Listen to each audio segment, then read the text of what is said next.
Hello बच्चों, कैसे हैं आप। आशा है कि आप लोग अच्छे होंगे और अपना पढ़ाई बहुत अच्छे तरीके से कर रहे होंगे। तो चलिए आज हम लोग वास्तविक संख्या के महत्वपूर्ण क्वेश्चन करने जा रहे हैं। अगर आप इस वीडियो को अंत तक देखें तो आपका लगभग 10 नंबर फिक्स हो जाएगा। चलिए इससे बाहर आपका एक भी क्वेश्चन नहीं आने वाला है। तो चलिए आज हम लोग वीडियो को स्टार्ट करते हैं। और चलिए पहला क्वेश्चन हम लोग के बीच में क्या, तो पहला क्वेश्चन बोल रहा है यूक्लिड विभाजन एल्गोरिथम विधि द्वारा 870 और 225 का क्या निकालना है, एचसीएफ या मोसो ज्ञात करना है। तो चलिए आज हम लोग ज्ञात करते हैं। तो सबसे पहले लिखेंगे क्या, इसका निकालेंगे पहले भाग विधि से बगल में, तब समझ आप लोग को और अधिक आएगा। तो 870 और जो छोटा वाला रहता है वो लिखेंगे इधर। अब इसको लगाएंगे, कितना बार में जाएगा, ये 3 बार में जाएगा। कितना जाएगा, 3 बार में लगाइएगा तो आ जाएगा 675। इसको क्या करेंगे, हम लोग घटाएंगे। 0 में 5 नहीं जाएगा, इससे 1 ले लेंगे तो कितना हो गया 10। 10 में से 5 गया तो कितना बचा 5। इसमें कितना बच गया 6, क्योंकि 1 ले चुके थे 6। इससे 1 लेंगे तो कितना हो गया 16। 16 में 7 गया तो कितना बचा 9। इसमें कितना बचा 7। 7 में से 6 चल गया तो कितना बचा 1। चलिए अब 225 है उसको यहाँ लिखना पड़ेगा। चलिए हम लोग लिखते हैं, फिर लगाएंगे। कितना बार में जाएगा, 1 बार में जाने वाला। कितना हो जाएगा 195। 5 में से 5 गया तो कितना बचेगा 0। अब यहाँ क्या हो गया कि 2 में 9 नहीं जाएगा, इससे बाकी ले लेंगे। कितना हो जाएगा 12। 12 में 9 गया तो कितना बचेगा 3। तो अब यहाँ क्या बचा 1। 1 में गया तो कितना, कुछ नहीं बचा। अब क्या लिख देंगे 195। 195। अब 30 से लगाएंगे, कितना बार में जाएगा, तो 30 से लगाएंगे तो 6 बार में जाएगा 180। 5 में 0 जाएगा तो 5। 9 में 8 गया तो 1। 1 में गया तो कुछ नहीं बचा। अब यहाँ क्या लिख देंगे 30। क्या लिख देंगे 30। तो कितना 15 से कितना बार में जाएगा, ये 2 बार में पूरा पूरी जाके कट गया। तो चलिए अगर भाग विधि से पूछता तब तो मेरा आंसर यही लिख देते डायरेक्ट 15। लेकिन पूछ रहा है कौन सा विधि से, तो पूछ रहा है यूक्लिड विभाजन। तो चलिए इसी को हम लोग यहाँ लिखते हैं। जो बड़ा वाला रहेगा उसको पहले लिखेंगे। कितना बड़ा वाला 870 बराबर लिखेंगे, क्या लिखेंगे बराबर लिखेंगे 225। 225 और जितना बार में गया, कितना बार में ये गया 3 बार में, उसको लिख देंगे गुना में। और जो शेष बचेगा उसको क्या लिख देंगे, एक शेष को लिख देंगे प्लस में।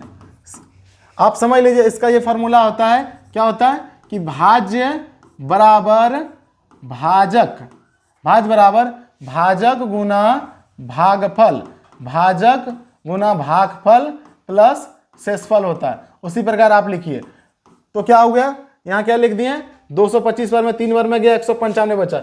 फिर यहाँ क्या है 125। अब क्या लिखा है, सॉरी 225 है, तो क्या लिखेंगे 225। 225 का 225 लिख दिए। अब कितना से लगाए हैं, 225 को लगाए हैं 195 से। कितना से लगाए हैं, तो 195 से। कितना 195, कितना बार में गया, जो भागफल आएगा कितना बार में गया है 1 बार में। और शेष कितना बच गया था, शेष बच गया था 30। तो यहाँ क्या लिख देंगे हम लोग 30। उसी प्रकार 225 का कर लिए। 225 के बाद क्या है 195। क्या लिखेंगे यहाँ 195। कितना से दिए थे इसको भागा, तो भागा लगाए थे 30 से। कितना से लगाए थे 30 से। कितना बार में गया था, तो ये 6 बार में गया था।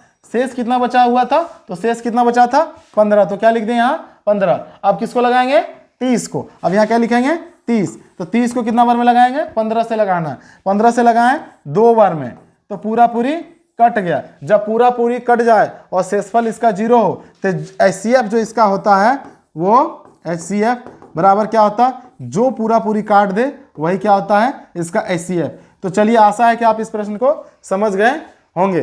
तो पहला क्वेश्चन खत्म हो गया। अब चलिए दूसरे प्रश्न की ओर बढ़ते हैं। अभाज्य, क्या लिखा हुआ है कि अभाज्य गुणनखंड विधि द्वारा 6, 8, 22 का मोसो और लॉसो ज्ञात करें। मतलब एचसीएफ और एलसीएम ज्ञात करने के लिए बोल रहा है अभाज्य गुणनखंड विधि से, यानी एलसीएम विधि से हम लोग इसको बनाएंगे। तो सबसे पहले लिख देंगे किसका करना है, 6 का, 8 का और 22 का।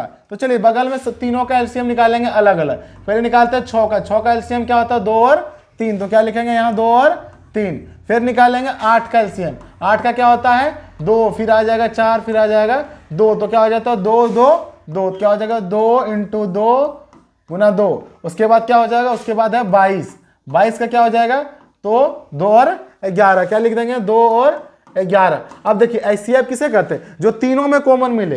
एचसीएफ कौन होता है, जो तीनों में मिलता है। तो लिखेंगे देखिए ऊपर नीचे तीनों में कौन मिल रहा है, 2 एक ऐसा है जो ऊपर नीचे तीनों में मिल रहा है। तो इसका एचसीएफ कितना हो जाएगा, एचसीएफ 2 हो गया। और एलसीएम क्या होता है, जो मिलता है उसके बदले में 1 लिखेंगे। मतलब 1, 2 लिख दिए, मतलब ये तीनों के बदले में 1, 2 लिख दिए। उसके बाद जो बच गया, क्या बच गया 3, फिर 2, गुना 2 गुना 11।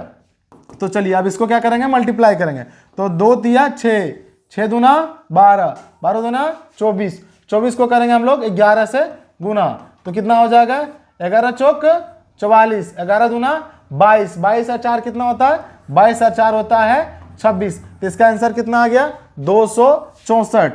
एलसीएम इसका कितना आ गया, 264। और एचसीएफ इसका कितना आ गया, एचसीएफ आ गया 2। आशा है कि आप इस प्रश्न को समझ गए होंगे। चलिए आगे प्रश्न की ओर बढ़ते हैं। प्रश्न संख्या 3 की ओर हम लोग आगे बढ़ते हैं। प्रश्न संख्या 3 क्या कह रहा है, प्रश्न संख्या 3 बोल रहा है कि दो संख्याओं का मौसो 13 दिया हुआ है तथा लॉसो 182 है। यदि उनमें से एक संख्या 26 है तो दूसरी संख्या क्या होगी। तो चलिए हम लोग इसमें एक फार्मूला पढ़े थे। क्या पढ़े थे सर, कि जब लॉसो और मौसो या पहली संख्या दूसरी संख्या दिया रहे तो हम लोग फार्मूला पढ़े थे। क्या पढ़े थे कि पहली संख्या, आंसर लिखते हैं, पहली संख्या गुना दूसरी संख्या बराबर लॉ सौ गुना लॉ सौ गुना मौसो। चलिए यही फॉर्मूला पे हम लोग को बिठाना है। तो चलिए क्या बोल रहा है सर, देखते हैं क्या दिया। दो संख्याओं का मौसो दिया हुआ है, लॉसो दिया हुआ है, पहली संख्या दिया हुआ है। तो मान के चलिए क्या होगा, पहली संख्या हमारे पास क्या दिया हुआ है, पहली संख्या को a मान लेते हैं, दूसरी संख्या को b मान लेते हैं, लॉसो को LCM गुना HCF इसको लिख दिया। चलिए इस पर बिठाते हैं। पहली संख्या क्या दिया, तो पहली संख्या दिया हुआ है 26, तो क्या बिठा देंगे यहाँ 26 गुना दूसरी संख्या, तो पूछ रहा है तो दूसरी संख्या दिया नहीं हुआ है, इसीलिए दूसरी संख्या की जगह पर क्या बिठाएंगे, b बिठा देंगे।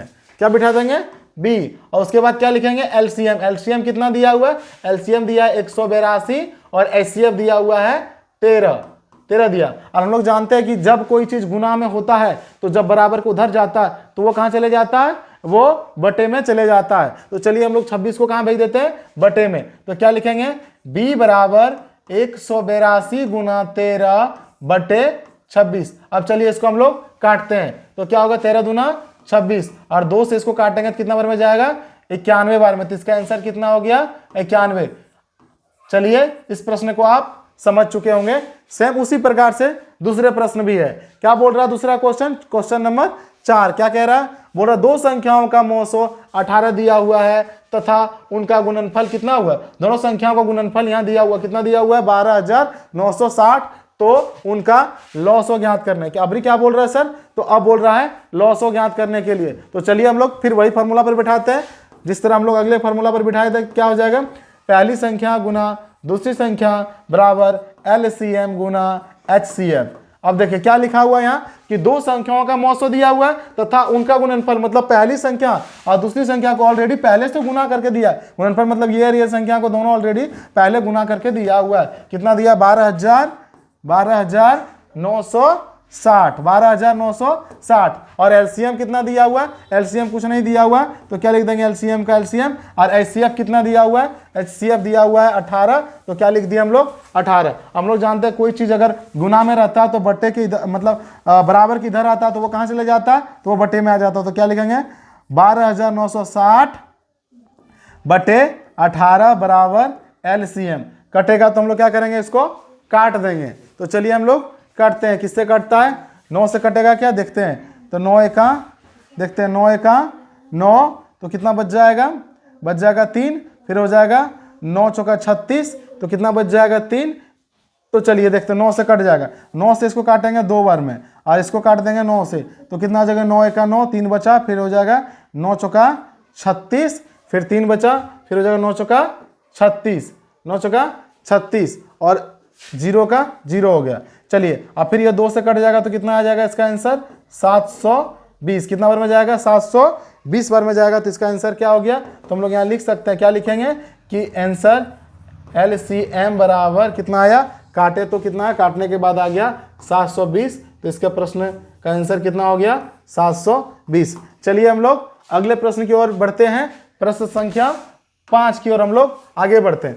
प्रश्न संख्या 5 क्या कह रहा है, बोल रहा है कि बिना लंबी विभाजन प्रक्रिया किए बताइए कि 7/80 परिमेय संख्या का दशमलव प्रशांत शांत है या अशांत। हम लोग को इस प्रश्न में बताना है कि यह जो दशमलव प्रसार है वो शांत है कि अशांत। तो चलिए इस प्रश्न को हम लोग सॉल्व करते हैं।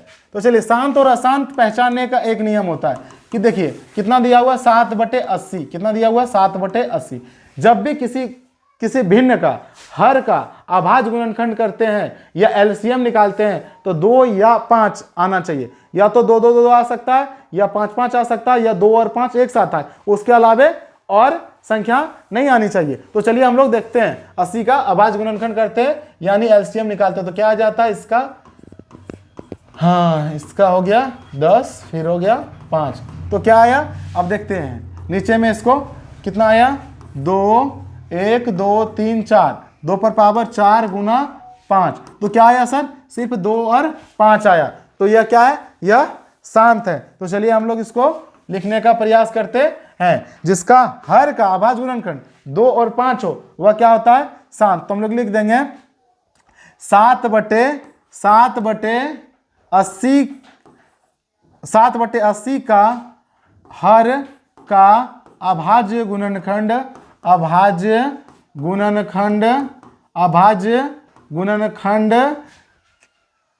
कितना है 2 और कितना है 2 और 5 है। इसलिए यह दशमलव प्रसार शांत है।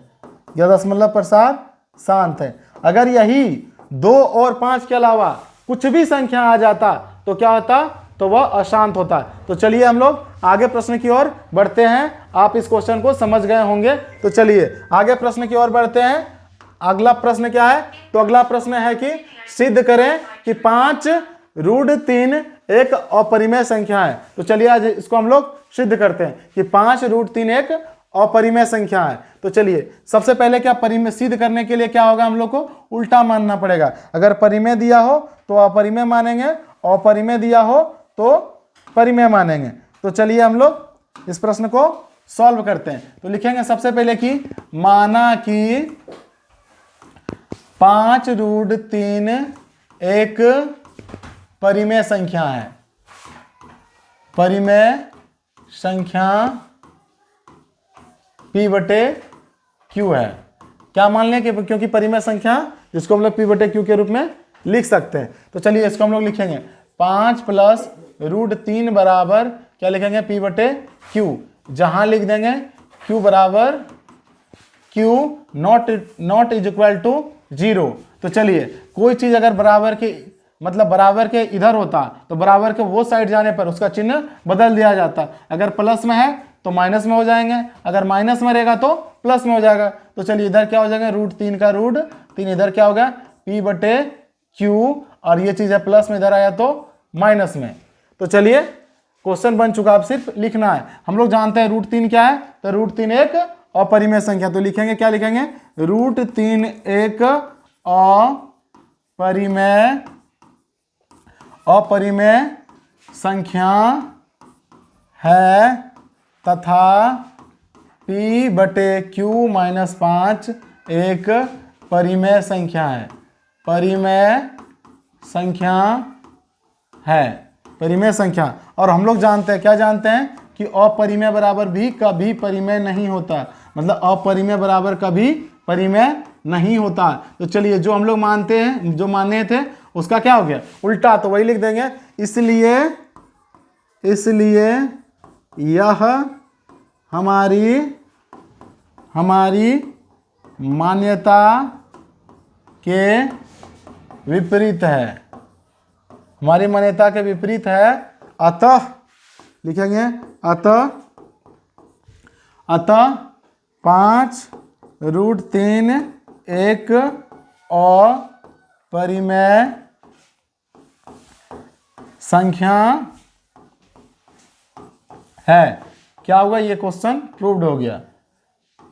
चलिए आप इस प्रश्न को समझ गए होंगे। चलिए अगले प्रश्न की ओर चलते हैं, प्रश्न संख्या 7 की ओर।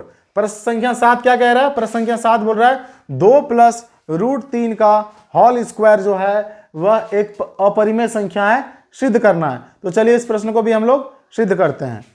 तो चलिए क्या सबसे पहले हम लोग क्या मानेंगे, उल्टा। तो क्या लिख देंगे, लिख देंगे क्या कि दो माना, सबसे पहले क्या लिखेंगे, माना, माना कि 2 प्लस रूट 3 का स्क्वायर, माना कि माना कि 2 प्लस रूट 3 का होल स्क्वायर एक परिमेय संख्या है, एक परिमेय संख्या है, परिमेय संख्या, परिमेय संख्या p बटे क्यू मान लेते हैं। परिमेय संख्या क्या है, p बटे क्यू है। तो चलिए हम लोग लिखेंगे, क्या लिखेंगे, 2 प्लस रूट 3 का होल स्क्वायर बराबर p बटे क्यू, जहां q बराबर नॉट इज इक्वल टू 0, मतलब q के जगह पे 0 नहीं हो सकते। चलिए अब क्या होगा, ये देखिए सर, ये फार्मूला पर बैठ जाएगा, a ये हो गया b, तो क्या होता है a प्लस बी का होल स्क्वायर। चलिए हम ब्रैकेट में हम लोग लिख देते हैं कि a प्लस बी का होल स्क्वायर क्या होता है, a प्लस बी का होल स्क्वायर, तो हम लोग जानते हैं a square plus 2ab plus B square. तो चलिए अब हम लोग बैठाएंगे फार्मूला पर, क्या है a स्क्वायर, a की जगह पर क्या है 2, तो क्या कर दिए 2 का स्क्वायर, फिर 2a की जगह पर कितना है तो 2, 2a और b की जगह पर कितना है रूट 3, तो क्या दे दिए रूट 3, और उसके बाद क्या होता है plus b square, plus b square, इधर क्या हो जाएगा p बटे क्यू का p बटे क्यू। तो चलिए 2 का स्क्वायर कितना हो जाएगा, 2 का स्क्वायर हो जाएगा 4, उसके बाद 2 दूना 4, 4 को करेंगे रूट 3 से कितना हो जाएगा 4 रूट 3, और रूट 3 का जब स्क्वायर करेंगे तो समझते हैं रूट 3 का स्क्वायर का मतलब क्या हुआ, रूट 3 गुना रूट 3, तो इसका कितना हो जाएगा रूट 9, और 9 का वर्गमूल कितना निकलता है तो 3। तो चलिए हम लोग रूट 3 का स्क्वायर की जगह पर क्या लिख सकते हैं, या लिख सकते हैं 3, क्या लिख सकते हैं, तो लिख सकते हैं 3, इधर क्या है p बटे क्यू का p बटे क्यू, 4 और 3 कितना हो गया 7, तो क्या लिख देंगे हम लोग 7 प्लस 4 रूट 3 बराबर p बटे क्यू, बराबर क्या हो गया p बटे क्यू। अगर जो चीज प्लस में है बराबर को उधर जाएगा तो किस में चले जाएगा, वो माइनस में चले जाएगा, तो हम लोग क्या लिख देंगे, तो लिख देंगे कि 4 रूट 3 बराबर p बटे क्यू माइनस 7। अब हो गया, हम लोग जान रहे 4 रूट 3 क्या है, रूट 3 पूरा पूरी वर्गमूल नहीं निकलेगा, तो 4 रूट 3 क्या है, यह एक अपरिमेय संख्या, तो वही लिख देंगे 4 रूट 3 एक अपरिमेय संख्या है तथा p बटे क्यू माइनस 7 एक परिमेय संख्या है, परिमेय संख्या है। तो चलिए अब लिखेंगे क्या होता है कि अपरिमेय बराबर हम लोग जानते हैं कभी भी परिमेय नहीं होता, तो अपरिमेय बराबर नॉट इज इक्वल टू परिमेय, तो जो हम लोग माने थे कि यह परिमेय है लेकिन ये नहीं हुआ, क्योंकि अपरिमेय बराबर कभी परिमेय नहीं होता। तो चलिए हम लोग वही चीज को लिखेंगे कि इसलिए यह हमारी क्या है, मान्यता के विपरीत है, इसलिए यह हमारी मान्यता के विपरीत है, यह हमारी मान्यता के विपरीत है। और क्या लिख देंगे लास्ट में, जो है क्वेश्चन वही लिख देंगे, अतः क्या लिखेंगे 2 प्लस रूट 3 का होल स्क्वायर एक अपरिमेय संख्या है, एक अपरिमेय संख्या है। यह भी क्वेश्चन क्या हुआ, प्रूव्ड हो गया। तो चलिए हम लोग आशा है कि आप इस प्रश्न को समझ गए होंगे। तो चलिए हम लोग अगले प्रश्न की ओर चलते हैं, प्रश्न संख्या 7, प्रश्न संख्या 8 की ओर हम लोग बढ़ते हैं। क्या दिया 8 में, तो दिया हुआ कि 0.8 पर रेकडिंग है को p बटे क्यू के रूप में क्या करना है, लिखना है। तो चलिए आज हम लोग इसको लिखते हैं p बटे क्यू के रूप में। तो चलिए इसका आंसर हम लोग बनाते हैं। तो इसका आंसर क्या हो जाएगा, तो देखिए यहां हम समझा रहे हैं, अगर ऑब्जेक्टिव के लिए पूछे तो सिंपल याद रखिएगा, बगल में समझाते हैं। ऑब्जेक्टिव के लिए अगर ऑब्जेक्टिव में आपका क्वेश्चन आए तो क्या करना है, तो डायरेक्ट देखिए 0.8 पर रेकडिंग है, तो जान जाइए पॉइंट के बाद कितना 1 अंक है, तो नीचे में कितना लगा देना 1 9 लगा देना, जितना होगा पॉइंट के बाद अंक उतना क्या बटे में क्या लिखना है 9, हम लोग क्या लिख देंगे बटे में 9, और ये 8 है तो ये 8 का 8 लिख दें जितना पर रेकडिंग है। तो इसका आंसर क्या होगा, शॉर्ट में अगर ऑब्जेक्टिव में आता तो क्या हो जाता 8 बटे 9। जैसे कि मान के चलिए यहाँ 7 पर रेकड़िंग रहेगा तो क्या लिख देंगे, नीचे में लिख देंगे 9 और ऊपर में क्या लिख देंगे 7। थोड़ा सा और समझिए आगे। अगर मान के चले कि आपके पास दिया हुआ 1.4 पर रेकड़ी, इसको बोल दिया P बटे Q के रूप में लिखने, तो आप इसको कैसे लिखिएगा। तो चलिए हम लोग लिखेंगे सबसे पहले जो संख्या पॉइंट को आप भूल जाइए क्या है। तो मान के चलिए ये मेरा क्या है 14, पॉइंट के बाद कितना अंक है तो 1 9 है। और जिस पे रेकड़िंग नहीं पड़ा है उसको क्या करना है, उसको घटा देना है ऊपर में, तो घटा दिए। इसका आंसर कितना हो जाएगा 13 बटे 9 आ गया। अगर इसी प्रकार अगर आपके पास अगले क्वेश्चन मान के चलिए कि दिया 2.47 पे क्या दिया हुआ है रेकड़ी, और पूछ दिया जाए कि इसका P बटे Q के रूप में लिखना है, तो हम लोग जानते हैं पॉइंट के बाद क्या अंक है 2 अंक, तो क्या लगाएंगे नीचे में 2 9 लगाएंगे, 2 9 लगा दिए।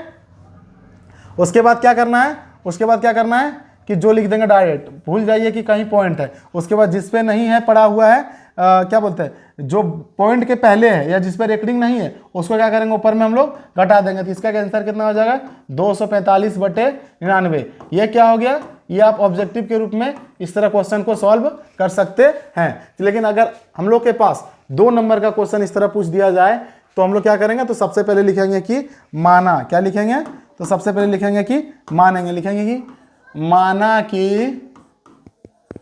कि x बराबर 0.8। रेकड़िंग का मतलब क्या होता है कि 8 8 8 8 8 8 ही चलते रहेगा, कभी खत्म नहीं होने वाला है। तो चलिए इसको मान लिया हम लोग x बराबर, पॉइंट के बाद 1 अंक है तो इसको क्या करेंगे, तो दोनों तरफ लिख देंगे, क्या लिख देंगे कि दोनों तरफ 10 से गुना करने पर, कितना से गुना करने पर 10 से, तो दोनों तरफ 10 से गुना करने पर, चलिए दोनों और 10 से गुना करते हैं, तो x के तरफ करेंगे 10 से गुना तो कितना हो जाएगा, तो हो जाएगा 10x। इधर भी करेंगे 10 से गुना, तो जब 10 से गुना करते हैं हम लोग को पता है जहां पॉइंट रहता है 1 मतलब 1 अंक के बाद चले जाता है, तो इधर कितना हो जाएगा 8 हो जाएगा, ये पॉइंट यहाँ चले जाएगा, तो 8 पॉइंट क्या हो गया 8 8 8 8 8 8 इस तरह चलते रहेगा। तो चलिए आगे हम लोग बढ़ते, 10x का क्या लिख देंगे 10x। उसके बाद क्या हो गया, देखिए जो यहाँ x रहेगा उसको घटाना होता है। मान के चलिए कि हम लोग 8 को अलग कर दिए, तो इसके बाद क्या बचा, इसके बाद बचा 0.8888, ये संख्या बच गया। मतलब जो x में रहता है उसको आप क्या लिखिएगा, उसको प्लस में लिखिएगा, समझ गए। तो चलिए अब क्या हो जाएगा इधर 10x, समझ गए, 8 का 8, और इसको क्या माने थे 0.8888 को क्या माने हम लोग x माने, तो इसके जगह पर क्या लिख देंगे हम लोग x लिख देंगे, क्या लिख देंगे x लिख देंगे। अब ये x है प्लस में, इधर आएगा तो माइनस में, तो क्या लिख देंगे 10x माइनस x बराबर 8। तो मान के चलिए 10x में से एक x चल गया, कितना बचा 9x, इधर कितना हो गया 8, और x के मतलब बोले कि जब कोई चीज गुना में रहता है तो वो कहाँ चले जाता है बटे में, तो इसका आंसर क्या हो जाएगा 8 बटे 9। अगर यही अगर हम लोग के साथ अगर ऑब्जेक्टिव आता तो हम लोग क्या बिना इतना बनाए हुए, बिना इतना झंझट के हम लोग इस प्रश्न को क्या करते हैं, तुरंत सॉल्व कर देते। लेकिन अगर ये प्रश्न 2 नंबर में दे दिया जाए तो आपको इस तरह बनाना ही पड़ेगा। चलिए अगले प्रश्न की ओर बढ़ते हैं, समझने का प्रयास करते हैं। क्या लिखा हुआ कि 0.16 6 पर क्या हुआ है रेकड़िंग दिया हुआ है, और बोला कि इसको P बटे Q के रूप में लिखना है। तो चलिए हम लोग लिखेंगे, सबसे पहले क्या लिखेंगे, लिखेंगे कि माना कि x बराबर क्या मान लेंगे, जो यहाँ दिया हुआ है 0.1, उसके बाद 6 पे रेकड़िंग है, मतलब 6 6 6 6 ये रिपीट होते ही रहेगा। तो अब क्या करेंगे कि दोनों और क्या करेंगे 10 से गुना करेंगे पहले, तो क्या लिखेंगे दोनों और 10 से गुना करने पर,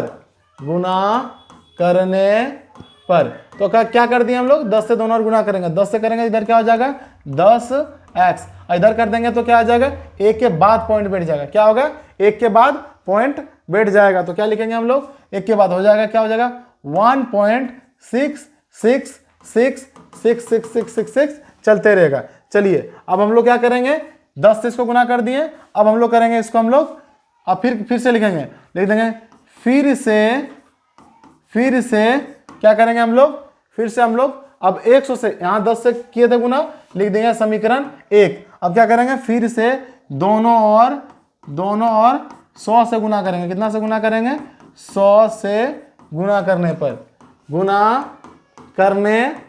पर दोनों और 100 से, चलिए इसको 100 से गुना करते हैं, क्या हो जाएगा यहाँ 100x। उसके बाद 100 से करेंगे तो क्या होगा 1 नहीं 2 के बाद क्या लग जाएगा, 2 के बाद क्या लग जाएगा, तो 2 के बाद हो जाएगा पॉइंट लग जाएगा। तो चलिए 2 के बाद हम लोग पॉइंट लगाते हैं, 100 से गुना करेंगे तो क्या हो जाएगा 16 पॉइंट, उसके बाद क्या हो जाएगा 6 6 6 6 6 6 6 चलते रहेगा। इसको क्या मान लेते हैं, इसको मान लेते हैं समीकरण 2 मान लेते हैं। अब हम लोग आगे क्या करेंगे, समीकरण 2 में समीकरण 1 को घटाने पर लिखेंगे समीकरण 2 में समीकरण 1 को घटाने पर तो चलिए हम लोग घटाते हैं समीकरण 2। तो क्या है समीकरण 2 पहले लिखेंगे, क्या लिखेंगे 100x इधर कितना 16.6666666666 उसके बाद क्या लिखेंगे, उसके बाद क्या है, उसके बाद लिखेंगे समीकरण 2। समीकरण 2 क्या है, सॉरी समीकरण 1, समीकरण 1 क्या है, समीकरण 1 है x उसके 10x बराबर क्या है कि 1.66666666 है। तो चलिए इसको हम लोग सबसे पहले घटाते हैं। तो क्या हुआ, घटाएंगे तो चिन्ह सबका बदल देंगे। तो 100 में से 10 जल गया तो कितना बचेगा 90x। इधर 16 में से 1 चल गया, 16 15 इसको अलग करके मान के 16 में से गया कितना हो गया 15 ये 6 6 6 6 पूरा कट जाएगा। तो यहाँ क्या बचेगा 15। तो क्या आ गया हम लोग x।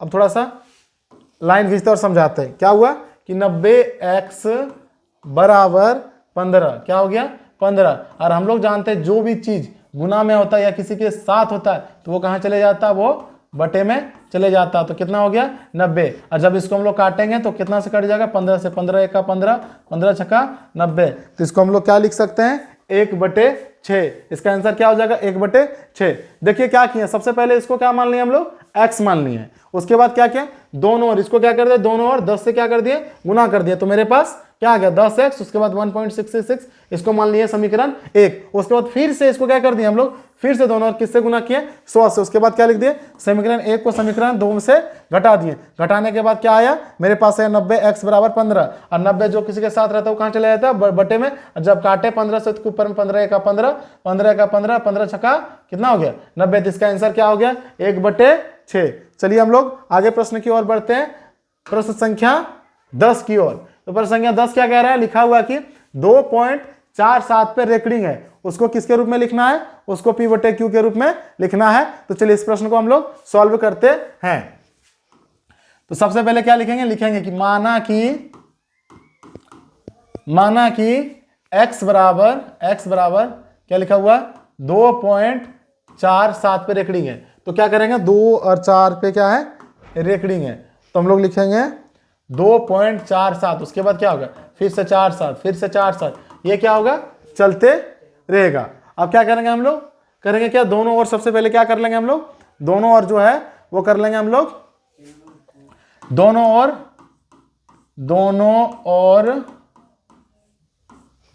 ओर किससे गुना कर लेंगे, तो दोनों ओर हम लोग कर लेंगे 100 से गुना कर देंगे। कितना से गुना कर देंगे, पॉइंट के दोनों पे रेकरिंग है तो क्या करेंगे 100 से गुना करने पर। इसको पहले मान लीजिए आप समीकरण 1 मान लीजिए। दोनों ओर किससे करेंगे हम लोग 100 से गुना कर देंगे। 100 से गुना करेंगे मतलब क्या होगा पॉइंट 2 के बाद बैठ जाएगा। तो क्या हो जाएगा कि इधर सबसे पहले क्या करेंगे, तो सबसे पहले इधर है x, 100 से गुना करेंगे तो कितना हो जाएगा 100x, कितना हो जाएगा 100x। और इधर कर देंगे तो कितना हो जाएगा 2 के बाद और पॉइंट बैठ जाएगा, क्या होगा 247.4747, इस तरह क्या होगा चलते रहेगा। इसको मान लेते हैं हम लोग समीकरण 2। क्या मान लेते हैं इसको हम लोग, इसको मान लेते हैं समीकरण 2। तो चलिए अब हम लोग क्या लिखेंगे, लिखेंगे कि समीकरण 1 को समीकरण 2 से घटाने पर, क्या घटाने पर। तो चलिए हम लोग घटाते हैं। समीकरण 2 क्या है, समीकरण 2 है 100x बराबर 247.47 इस तरह करके चलते रहेगा। और दूसरा क्या है, तो दूसरा समीकरण दूसरा है मेरा कि x बराबर कितना है कि 2.47474747। तो चलिए आप इसको घटाते हैं हम लोग। देखिए 100 में से 1x चल गया तो कितना x बचा, तो बचा 99x। कितना x बचा, तो 99x बचा। उसके बाद क्या हो गया, मान के 247 में से 2 को पहले ये तो क्या हुआ पूरा कट गया, तो 247 में से 2 चल गया तो कितना बचा 245। क्या बचा 245। तो क्या आ गया मेरे पास कि 99x बराबर 245। कितना हो गया? 245। हम लोग जानते हैं जो किसी के साथ रहता है, गुना में रहता है, वो कहाँ जाता है? तो वो चले जाता है बटे में। तो इसका आंसर क्या हो गया? 245 बटे 99। चलिए, अगर ये वीडियो आपको अच्छा लगा होगा तो इसको आप इस चैनल को फॉलो कीजिएगा और सब्सक्राइब कीजिएगा और लाइक कमेंट करना ना भूलिएगा।